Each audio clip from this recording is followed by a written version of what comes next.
Pengertian surah Al-Madaniyah.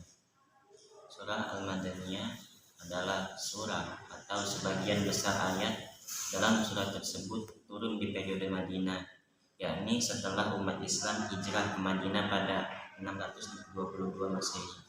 Selain itu, meskipun disebut sebagai surah Madaniyah, tidak semua ayat pada surah tersebut turun di kota Madinah.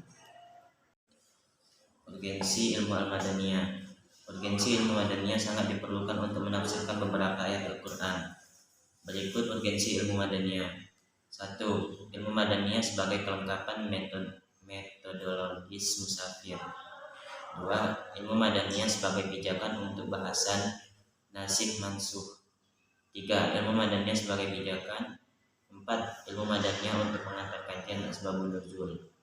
Ciri-ciri surah Madaniyah. 1. Setiap surah yang berisi kewajiban atau sanksi hukum.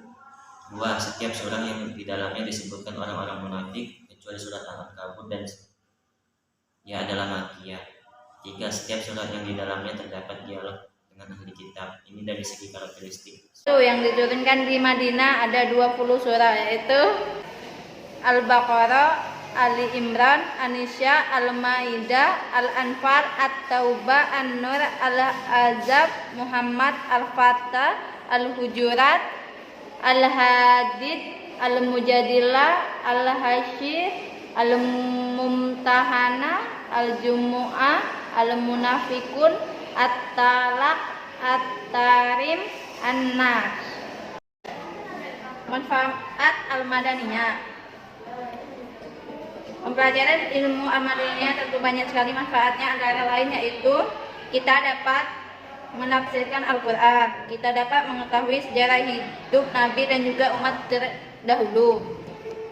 Kita bisa mempelajari gaya bahasa yang digunakan di dalam Al-Quran dan juga dapat dimanfaatkan ke dalam dakwah. Dengan mempelajari ilmu Makkiyah dan Madinah, kita bisa mengetahui urutan ayat yang diturunkan pertama kali sampai dengan ayat yang diturun terakhir kali. Kita dapat mengetahui bagaimana sejarah penurunannya suatu surah itu, dan kita juga bisa mengetahui bagaimana proses pentahapan suatu hukum dari situasi yang satu yang lainnya. Dapat juga digunakan untuk menetapkan keunentikan suatu Al-Quran dan juga bisa digunakan dalam pengukuhan Al-Quran agar sampai kepada kita tanpa adanya campur tangan orang lain dan tidak mengalami perubahan dan pemalsuan sedikit pun. Sebagai pelaksanaan dari syariat Islam yang secara berhadap ini dikarenakan Al-Quran dalam menurunkannya diturunkan secara berangsur-angsur atau tidak sekali saja. Manfaat pedoman Al-Madaniyah. Saat menentukan surah Al-Madaniyah, para ulama menggunakan metode dari dua metode yang menjadi asas, yaitu 1. Metode Al-Manhaj As-Simai An-Naqli. 2.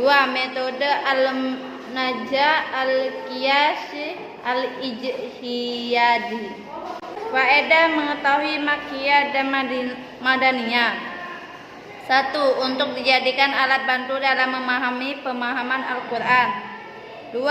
Meresapi gaya bahasa Al-Quran dan memanfaatkan dalam metode berdakwah menuju jalan Allah, karena setiap situasi memiliki bahasa tersendiri. 3. Mengetahui sejarah hidup Nabi melalui ayat-ayat Al-Quran.